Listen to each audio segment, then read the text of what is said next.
2010년 이마트 트레이더스, 2015년 노브랜드, 2016년 스타필드, 모두 신세계 정용진 부회장 손에서 태어난 사업들입니다. 이번엔 정용진 부회장이 드라마 커머스 사업에 뛰어들겠다며 콘텐츠 회사들을 인수했습니다. 드라마에 광고 붙이는 PPL이나 소비자랑 실시간 채팅하면서 상품 소개하는 라이브 커머스 방송, 이런 걸 넘어서 아예 옷이나 제품을 주제로 하는 드라마를 직접 만들고 콘텐츠와 구매 페이지를 연동하겠다는 건데요. 신선하면서도 파격적인 정용진 부회장의 도전 정신은 그의 어머니 이명희 회장의 영향도 큽니다. 정용진 부회장이 도전했던 수많은 사업들, 그리고 이런 도전이 이명희 회장이랑 어떤 연관이 있었는지 보시죠.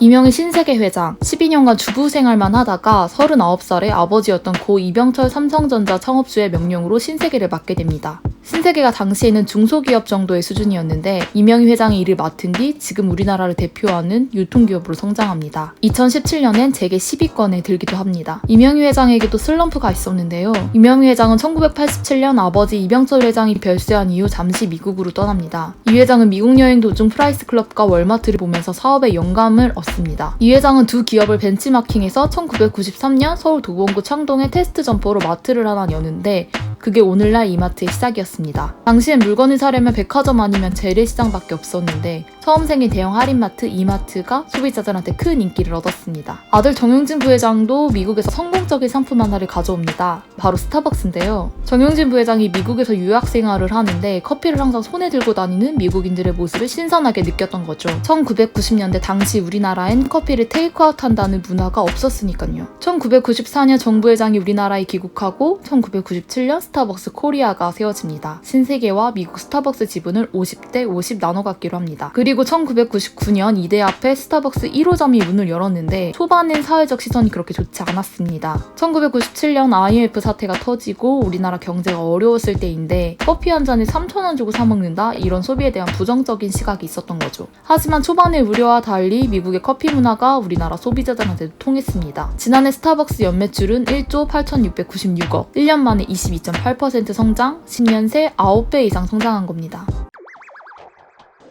정용진 부회장은 스타벅스 이후에도 외국의 소비 문화를 우리나라에 들여오는 시도를 종종 합니다. 그런데 이 전략이 항상 통했던 건 아닙니다. 2018년 야심차게 등장한 삐에로 쇼핑은 일본 잡화점 돈키호테를 벤치마킹한 건데요. 없는 게 없는 만물상이라는 콘셉트를 내세우며 식품, 가전제품, 성인용품, 명품 이것저것 다 팔고 재미있게 쇼핑하라면서 B급 감성을 매장 여기저기 심어놓습니다.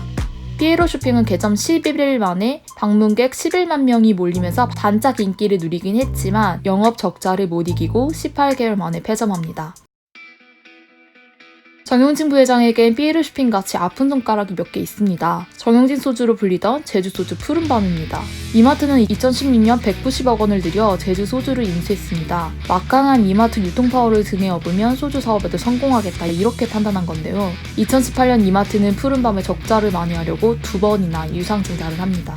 호텔 사업도 쉽지 않습니다. 정 부회장은 2018년 서울 중구에 프랑스 파리를 모티브로 한 레스케이프 호텔을 오픈했는데 아직까지 뚜렷한 성과가 없습니다. 레스케이프가 부진하고 있는 와중에도 2020년 그랜드 조선 부산을 열고 2021년엔 제주도에 호텔을 또 하나 연다고 합니다. 그리고 화성엔 국제 테마파크를 세우겠다고 했죠. 호텔이나 테마파크 등을 통해 오프라인 유통 채널을 늘리겠다는 생각인 듯한데요. 온라인에서는 직접 콘텐츠를 만들어서 물건을 팔겠다고 합니다. 신세계는 올해 콘텐츠 회사들을 잇따라 인수하면서 드라마 커머스 사업에 뛰어들겠다는 계획을 세우고 있습니다. 이명희 회장은 과거 언론 인터뷰에서 자신이 아버지의 백화점 사업을 물려받은 이유에 대해 본인이 변화무쌍하고 새로운 걸 좋아하기 때문이라고 말했는데요. 그러면서 유통은 무궁무진한 세계다, 빨리 바꿔나가는 게 중요하다고 강조했습니다. 온오프라인을 넘나들면서 유통 채널을 늘리고 있는 정용진 부회장의 도전은 성공할 수 있을까요?